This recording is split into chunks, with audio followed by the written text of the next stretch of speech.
香烟点燃，白色烟雾随之飘散。对不抽烟的人来说，光闻到这二手烟就很痛苦。味道都从这边出来的嘛。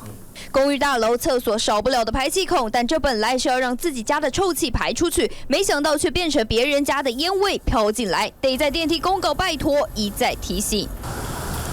事情发生在新北市泰山区，住在5楼的陈姓女子控诉，楼下的洪姓父子日日夜夜在厕所或客厅阳台抽烟，烟味跟着公共管道间飘进他家，害他咳嗽、呼吸困难，份额提高。录音，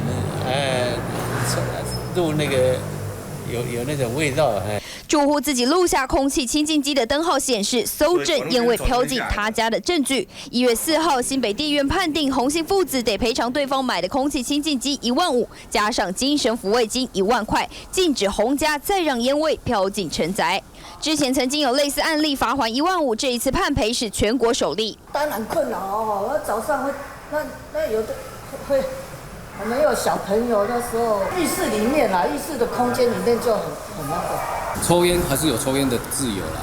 你在家里自己抽烟的话，当然法律有保障说的是，但是你的自由去影响到其他人居住环境品质。人有自由权利在自己家抽烟，但法官说明，洪家的二手烟已经影响到邻居的健康权，全案仍可上诉。TVBS 新闻施璇、李玉锦新北市报道。